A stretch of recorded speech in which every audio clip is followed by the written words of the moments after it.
Today we are going to study present perfect tense. तो हम देखते हैं प्रेजेंट परफेक्ट टेंस होता क्या है, तो उसकी पहचान क्या है। लाइक हिंदी में या है, ई है, या फिर चुका है,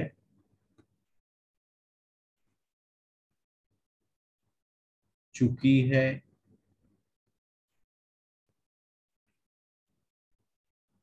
चुके हो, एटसेट्रा।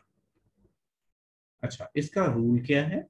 इसमें सबसे पहले हम लगाएंगे सब्जेक्ट, इसके बाद लिखेंगे हैज या फिर हैव, और इसके बाद पास्ट पार्टिसिपल लगाएंगे, पास्ट पार्टिसिपल।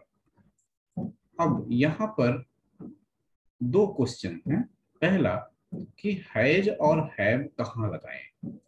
तो हैज लगाने के लिए या तो अकेला नाम हो किसी का, जैसे रवि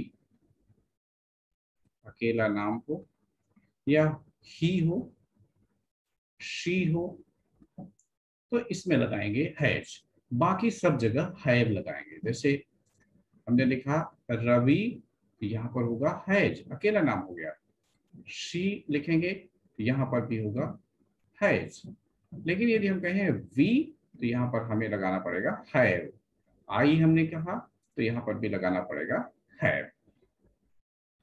तो ये बात आपको समझ में आ गई होगी। अब दूसरा क्वेश्चन ये है कि व्हाट इज पास्ट पार्टिसिपल। जब हम किसी वर्ब को लिखते हैं तो उसमें तीन फॉर्म होते हैं। पहला गो, इसके बाद वेंट, और फिर कहते हैं गान। तो ये पहला फॉर्म प्रेजेंट, इसके बाद ये पास्ट होता है, ये होता है पास्ट पार्टिसिपल। इसको हम फर्स्ट, सेकेंड और थर्ड फॉर्म भी कहते हैं। तो ये बात आपको ध्यान रखनी है। अब हम देखते हैं कुछ ट्रांसलेशन। तो हमने रूल पीछे अभी लिखा था, पिछले पेज पर आपको याद होगा कि हम लगाएंगे सब्जेक्ट और इसके बाद लगाएंगे हैज या have plus past participle. Past participle को शॉर्ट में हम पीपी लिख रहे हैं। अब देखते हैं, जैसे he has gone, क्या मतलब हुआ इसका। इसका मतलब हुआ वह जा चुका है। she has studied, वह पढ़ चुकी है। I have done the work, क्या मतलब हुआ कि मैं काम कर चुका हूं। They have finished the task, task का मतलब एक काम होता है, वे काम पूरा कर चुके हैं। तो ये बात आपको समझ में आ गई। अब हम इसका नेगेटिव सेंटेंस देखते हैं। इसका रूल क्या है। इसमें लगाएंगे सब्जेक्ट, उसके बाद लिखेंगे हैज या फिर हैव, और इसके बाद लगाएंगे नॉट, और फिर पास्ट पार्टिसिपल पीपी लगा देंगे। जैसे आई हैव नॉट स्टडीड, क्या मतलब हुआ मैंने पढ़ाई नहीं की है या मैं नहीं पढ़ चुका हूं। They have not gone to market, वे मार्केट नहीं जा चुके हैं या वे मार्केट नहीं गए हैं। ठीक है।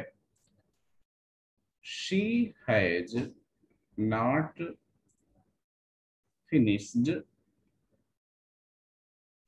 हर वर्क,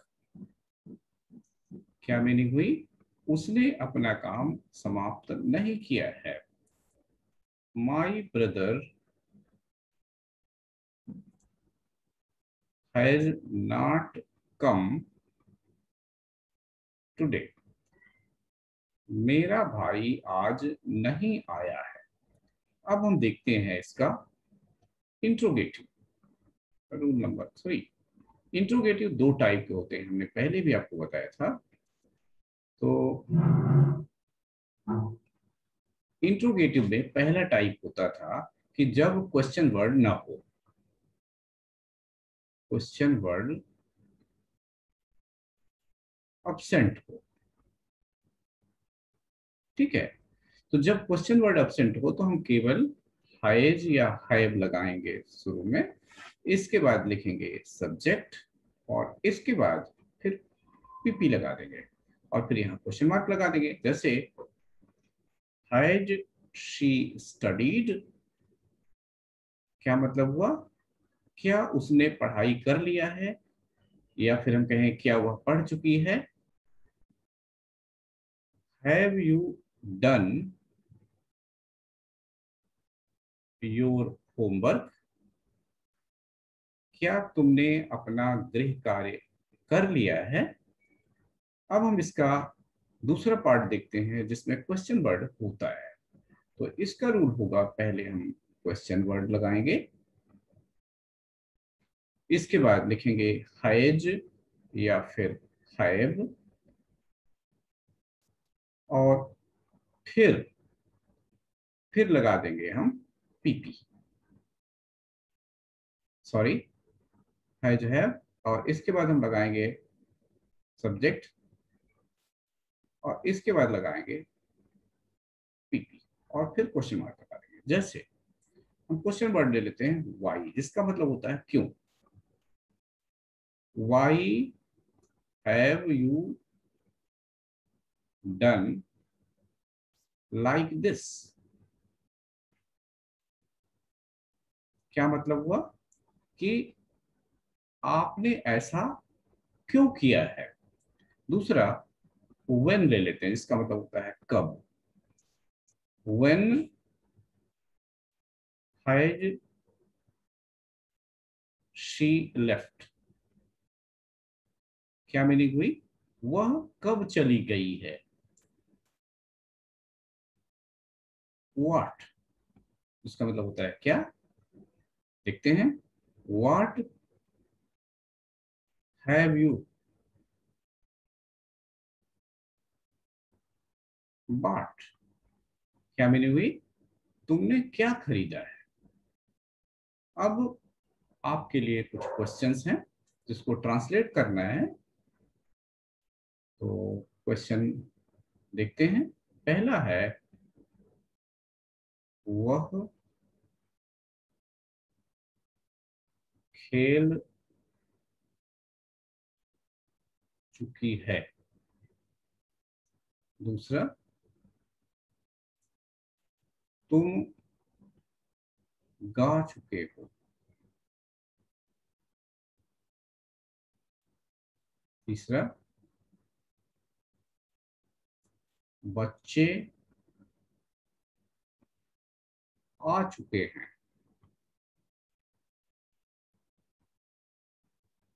अगला, क्या तुम दौड़ चुके हो।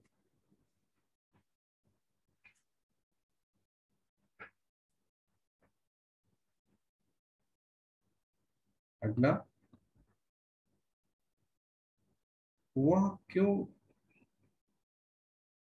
सो चुका है।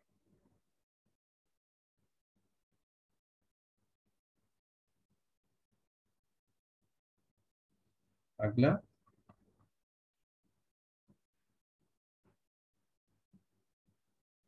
क्या तुम गा चुके हो।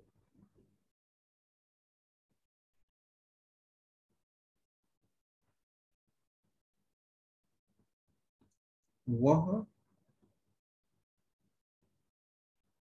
कैसे जा चुका है।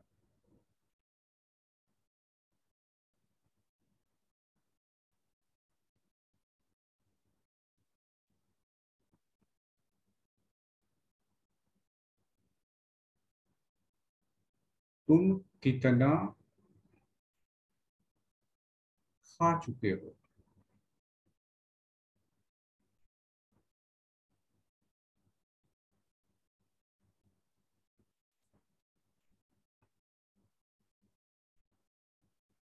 विद्यालय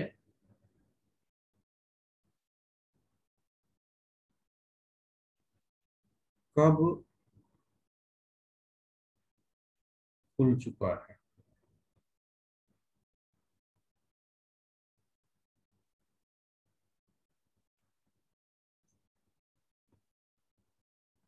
उसने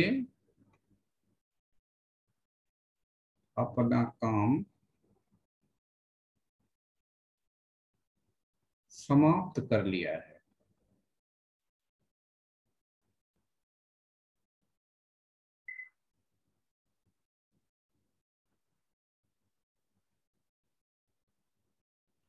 तो ये ट्रांसलेशन है जो आपको करने हैं।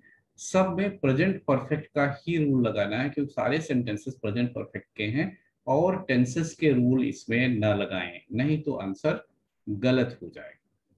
Thank you.